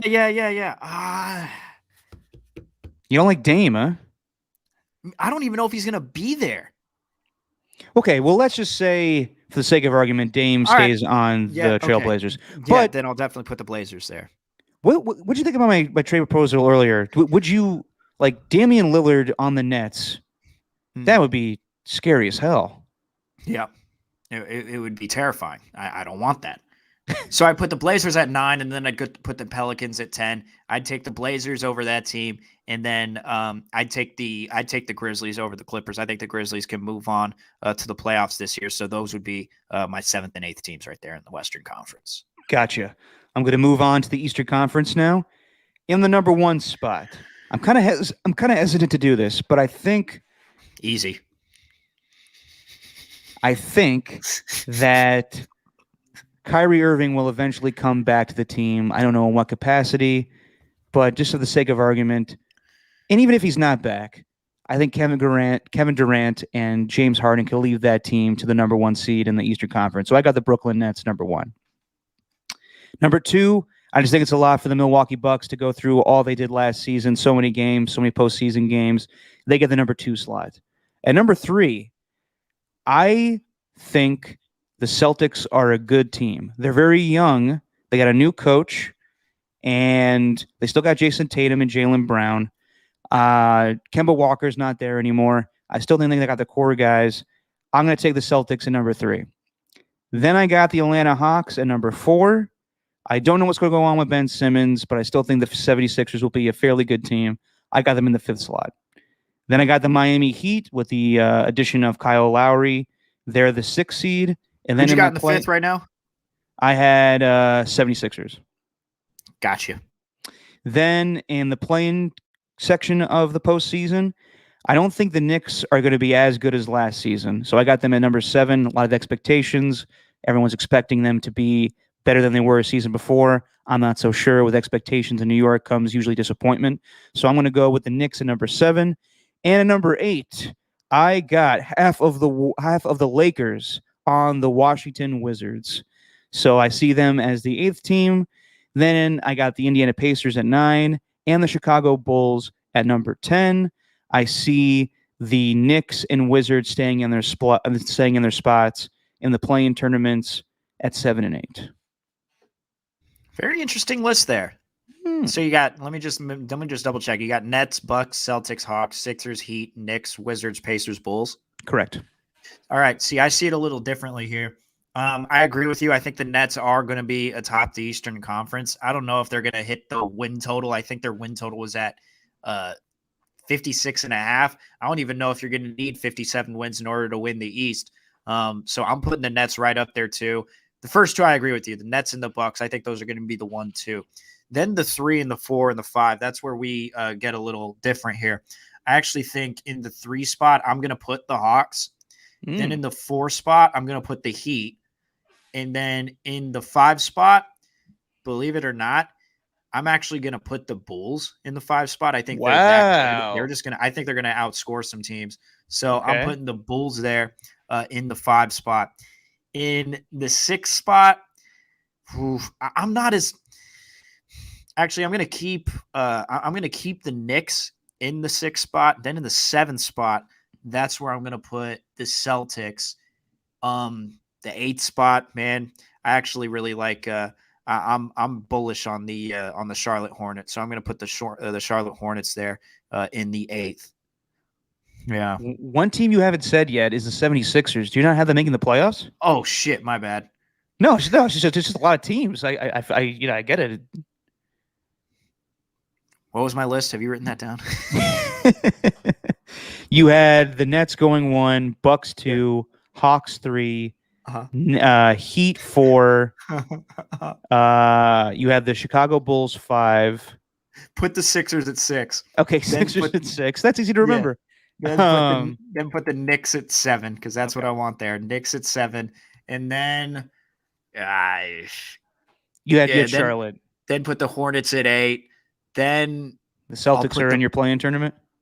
Yes, then I'll put the Celtics there, and then I'll put the Pacers at 10.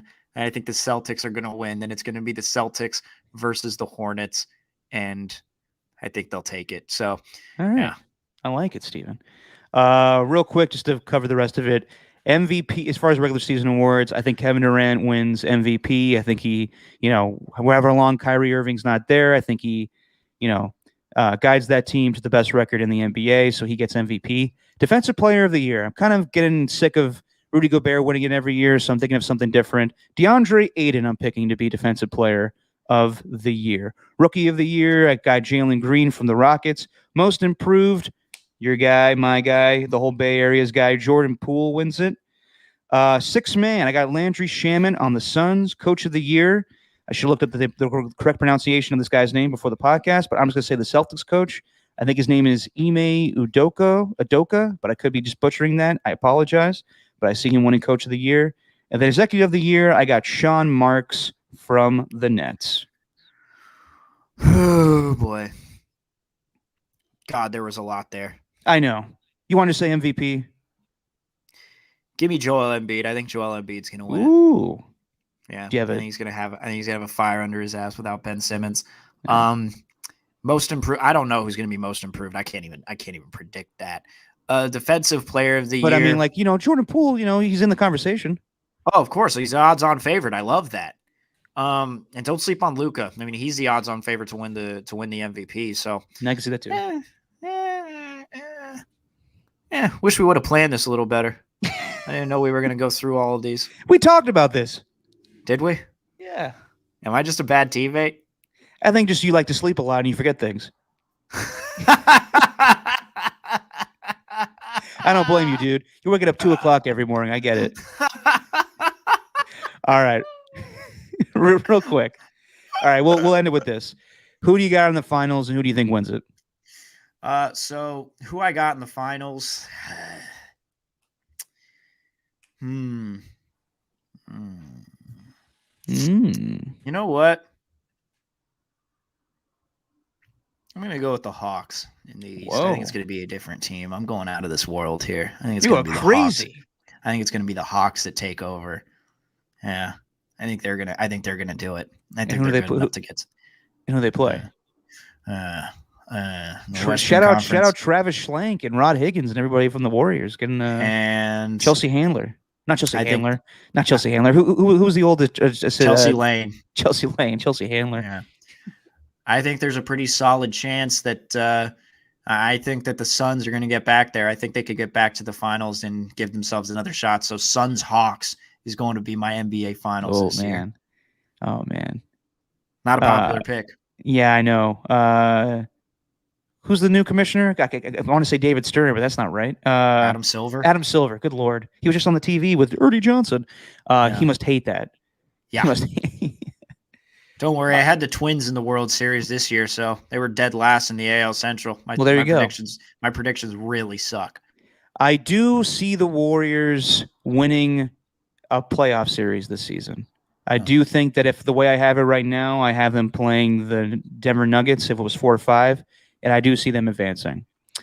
Unfortunately, that would then cause them to play the Phoenix Suns, and I just think the Suns are a better team. So I would say the Suns beat the Warriors in the second round. Lakers play the Jazz, and unfortunately, the Lakers win that one. So the Western Conference Finals, to me, would be the Phoenix Suns and the LA Lakers. I like Phoenix a lot, and I don't know why I'm doing this, but for some reason, I think that we all make fun of the Lakers for being old. I don't know how Russell Westbrook's going to work on that team, but for some fucking reason, I think that the Los Angeles Lakers win the Western Conference this season. Wow. Yeah, I know. That's disappointing for me to say, and I hate that I said that. I got to brush my teeth after this. I disagree. They're not going to be able to keep up. I hope you're right. I hope you're right, man. They just may be like a team like the Buccaneers that just kind of coast during the regular season, don't get a lot of wins, and then they just turn it on in the playoffs. Yeah. As far as the Eastern Conference, I think it ends up with the Nets and Bucks playing against each other, and I think the Nets win in the end. So we get a Kevin Durant versus LeBron James finals. In the end, Kevin Durant wins. Everybody gives Kevin Durant his credit finally because he was cheating before when he was with the Warriors, and Kevin Durant gets his first legitimate championship as the Nets beat the Lakers.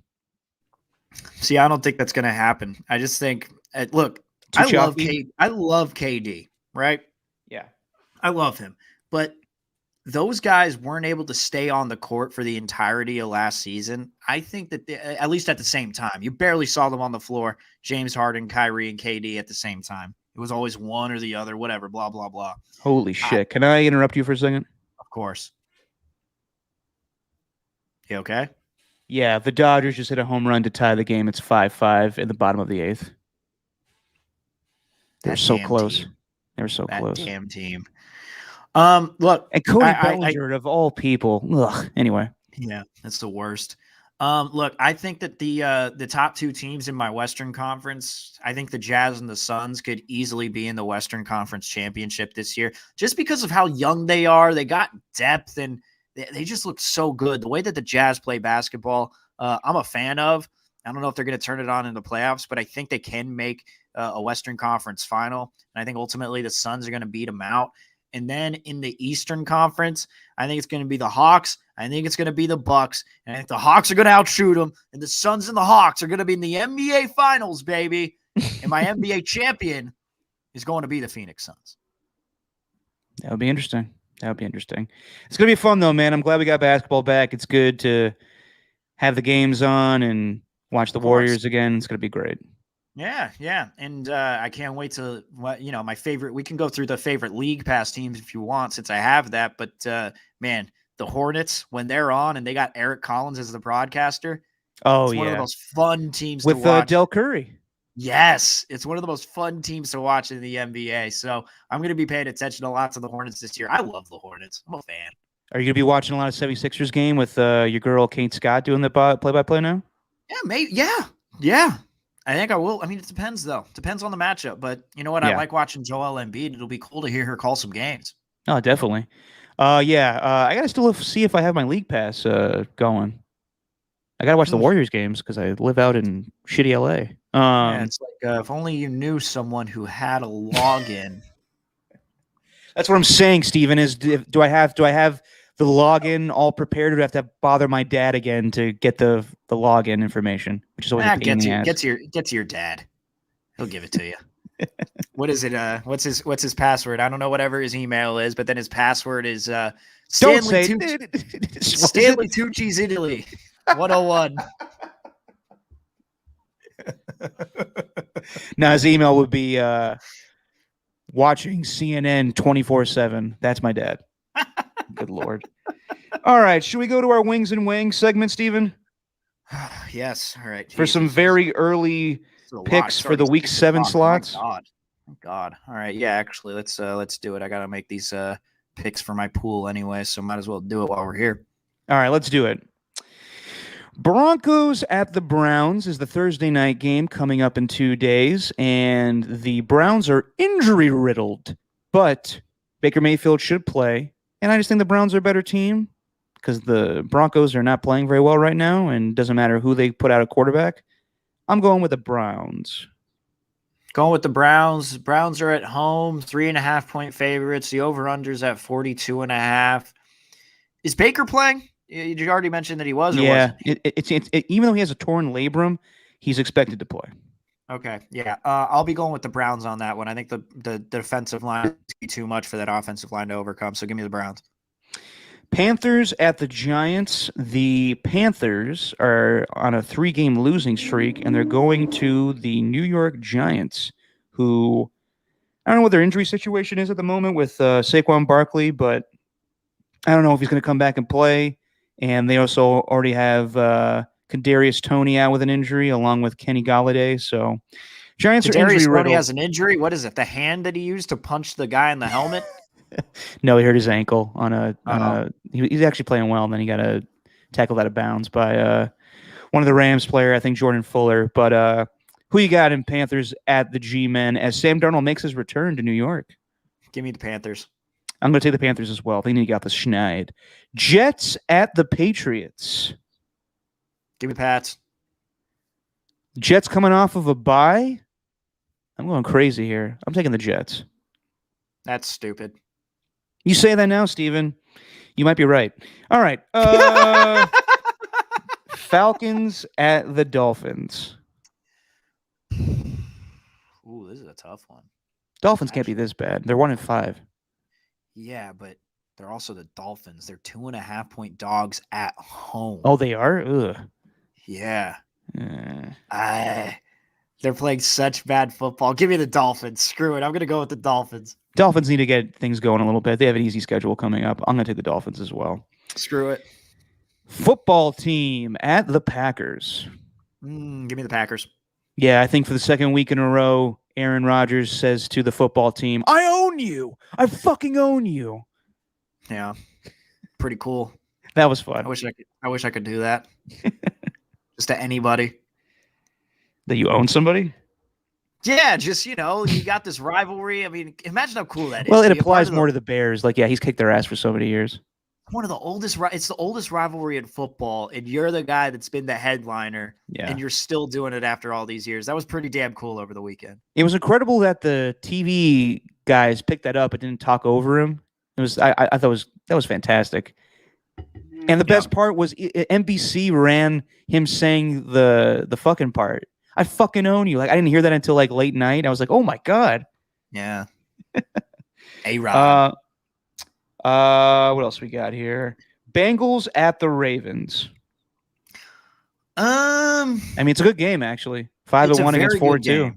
I think man, I think the Bengals can cover the spread. The Ravens are 6-point favorites. I'm going to take the Ravens, but I think the Bengals can cover that. That's a large number that they're given for a team, especially that's been as good at the deep ball as Joe Burrow and Jamar Chase have, and they could take advantage of the Ravens in that way. So, give me the Ravens to win, but I think the Bengals can cover that. Definitely agree with you on that one, but I think the Ravens will win. I think Joe Burrow is having a fantastic season, but just the Ravens are a better team right now, so I'm going to take the Ravens overall. Yeah. Chiefs at the Titans. Titans on a short week, which I know you hate, Steven. Well, I mean, it's not Thursday night. What, it's 6 days as opposed to 7 days? Yeah. Wow, what a short week that is. Yeah, give me the Chiefs here. I'm gonna take the Chiefs. I think the Chiefs win this one. I thought the Titans stole one last night. I think that the Chiefs kicked their ass. I think. Actually, you know what? Screw it. Actually, give me the Titans on this one. Give me the Titans. Yeah, give me the Titans. You sure? Yeah, I'm sure. I think Derrick Henry's going to run right through them. Give me the Titans. And I also hear you have a sure Mike coming in pretty soon. I do. Surely sure. Sure. All right. Is that our first difference? No, we had Jets and Patriots. Yeah. So Chiefs, Titans. Okay, that's another one. You're lucky I'm giving you one. Yes, yeah. Don't be mad when you have to eat a wing next week because you change your mind. All right. This one's interesting. Actually, it's not interesting. It should be a beatdown.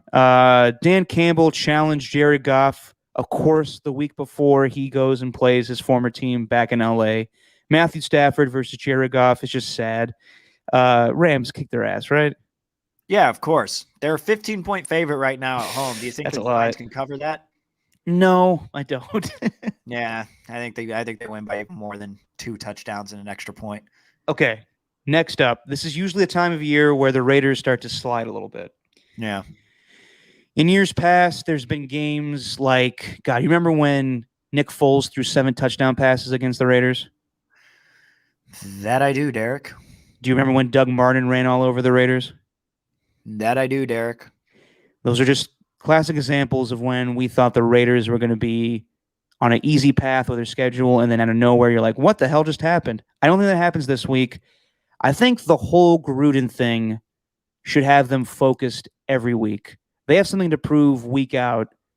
So it may be a tough game. I don't see it being a beatdown. I think the Eagles are better than people give them credit for. But I do think in the Eagles and Raiders game, I have the Raiders. Yeah, give me the Raiders too. I think they can beat the Eagles. What's the point spread on that one, though? I'm just curious. Right now, it's the Raiders are 3-point favorites at home. The over/under's at 49. I might be willing to take that under at 49, but I think the Raiders can win that one. I don't know if they win by 3. Ooh, I think that's a push. They might just win by 3. Yeah, I think it's gonna be a close game. Bears at the Bucks. I'm gonna take the Bucks. Yep, Bucks. All right. And this may be a beatdown of colossal proportion. DeAndre Hopkins and J.J. Watt go up against the Houston Texans. How much do they win by? They might as well set the point spread to 50, and I'd still take it. I mean, give me the Cardinals, obviously. Yeah, and right, give me the Cardinals. And right now, they're 17.5-point favorites. They may get shut out, and DeAndre Hopkins may go for 200 yards. J.J. Watt may get 3 sacks. I know it's easy to say because they're playing against their former team, but they want to kick the Texans' ass. Let's just say this. Let's just say you tease the number and you add the 6 onto the spread. So you get it to minus 23.5. Are you still taking the Cardinals in that one against the spread? I think so. Yeah. Woo-hoo-hoo-hoo! Yeah. Sad. All right. How much in the Bay Area has the talking point been of whether or not Trey Lance is going to play this week? I don't know. There hasn't been much of a talking point. Really? So focused on the Warriors. And there was that report that came out about practice with Jimmy Garoppolo actually playing and Trey Lance not playing. What are you giggling about? My girlfriend's outside the gate and I accidentally locked her out. She can't reach over. Poor thing. All right. Go ahead and do the boyfriend thing. Oh, man. Sorry. No, you're all good. You're all good. I don't know what's going on with Trey Lance. I guess he was held out of practice as far as Monday, and Jimmy did practice. But, I don't know how I'm going to – God, this is a tight one. Carson Wentz looked better last week. This one's tough. If Trey Lance plays... Way to filibuster there. I'm trying to. I'm going to take... You know what?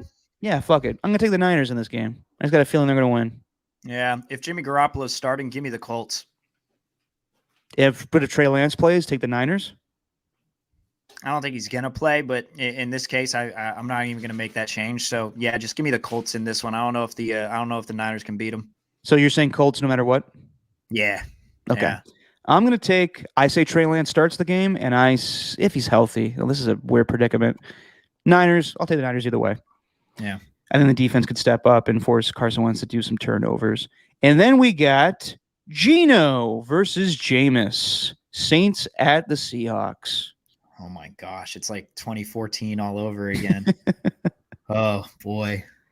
Yeah, give me Jameis and the Saints over the Seahawks. Yeah, I think that close game on Sunday night was more of an indictment on how bad the Steelers are as opposed to the Seahawks being a competitive team. Yeah, I'm going to take the Saints too. I think they're actually a pretty good team. Yeah. And Jameis at times can be very good. He threw 4 touchdown passes last week, but he's turnover prone. So give me the Saints. All right, Steven, we got 3 different this week. So hopefully you eat 3 wings. There we go. All right, man. Let's end on this. We're both huge Curb Your Enthusiasm fans. It's a fantastic show, but it's coming back this Sunday, and you and I are in agreement. We might be the minority in this, but the last few seasons have been not great. Yeah. So what are you expecting from the show as it returns for I don't know how many seasons they've been on now? It's been over 20 years they've been on the air, but what do you expect from a post-COVID Curb Your Enthusiasm season? Well, should we watch the trailer first and then react after? Do you have it ready? I do. Let's watch it then. All right, 1 second. Give me a minute. Okay. And here we go. Thank you all for coming. I want to make a toast to friendship. Yes. Cheers, Larry. You can't look me in the eye and toast. What does it do? You're saying, hello, I see you. I connect with you. Hello, I see you. I acknowledge you. I connect with you. I think you're rude. You see how stupid Yes. it is? What happened to the movie where you were playing me? Oh, The God. character was based on me? Yeah, it went away. yeah. Because they were very specific. They loved the performance. They hated the character. The word that kept reappearing was repugnant. Repugnant. Angel Muffin. He's really sick. Taking a dog to the fucking vet, it's like taking your fucking car to the dealership. They add shit on. Cut the nails. They gotta deworm these motherfuckers. Take the worms out these motherfuckers. Hey, it's me. Where are you? There's traffic. I can't sit in traffic. I'm too no. smart. What? You have to have done something stupid to be in traffic. I don't belong here. Stop gossiping about my towels. If your towels weren't so ratty, I wouldn't have to talk about them. You want to talk about me? Fine. You want to talk about my relationships? Fine. Do not discuss my towels. You never call me. You hate people.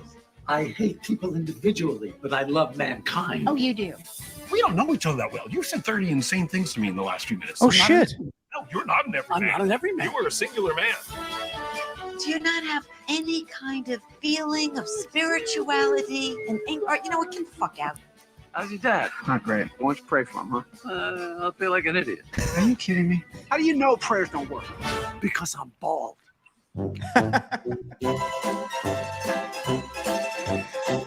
Oh, all right. Trailers could be deceiving. I don't know. I mean, I love Larry, so I'm going to watch anything he does, but I'm skeptical about the new season. I saw Seth Rogen's in it this season. That could be funny. It seems like they're having a shit ton of guest stars lately, but I'm going to watch it regardless. It may be not the same anymore, but it's still Curb Your Enthusiasm. Yeah, it's like the GIF of Larry David that everyone uses, where that's how I feel about it. But he's one of the, he's the legend. He is one of the. You were going to say GOAT, weren't you? No, I wasn't. I swear. I said he was. I said he was one of the great comedic writers of our time, and you got to watch anything that he creates. So I'm in, but I won't be laughing at it as much as I did during the previous seasons. We'll see. It could be hilarious. I love the John Hamm stuff last season. But yeah, we'll watch and we'll review each episode every week. How about that, Steven? Yep. Yeah. All right. Sounds good. Also, real quick, what'd you think of the Ted Lasso ending? Oh, it was awesome.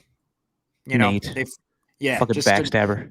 An unbelievable turn of events. I like the new wrinkle that they're putting on the show. Finally giving Ted Lasso a actual I don't know if I want to spoil it, but really, who else is watching this? Enemy? Yeah, I guess he's finally given himself like a antagonist here. So I'm enjoying it. Can't wait. Yeah, I wasn't really too surprised with the outcome, but it's an interesting show, and I love it. I kind of got to get into the mindset of what it's all about. It's not about, a cynical world. It's about a world where everybody loves each other. So we'll see where it goes. But thanks to everybody that watched, and thanks to the real life Ted Lasso, Garry St. Jean, for joining us today. We got a brand new podcast with him that'll come out tomorrow. So we hope you all listen to that interview, and Steven and I are in agreement. It was a fantastic hour and 30 minutes. We talked with the guy. I miss him to death, and I'm glad that we were able to catch up with him today. Yeah, that was awesome. Just a great talk with that guy, and just makes your day better when you hear him. Absolutely. All right. Well, currently the Bucks are winning 85-73, so we'll see where that game goes, and the Giants and Braves are tied. So we'll watch those games, and we'll watch the Lakers and Warriors tonight. Here's to the Warriors having a great season. We'll see where it goes. Hopefully they improve from last season and get to a top 3 team like St. Lee predicts. But Steven, say what you always say, my man. And that's just our opinion, man. Adios, I don't everybody. know who I'm looking at.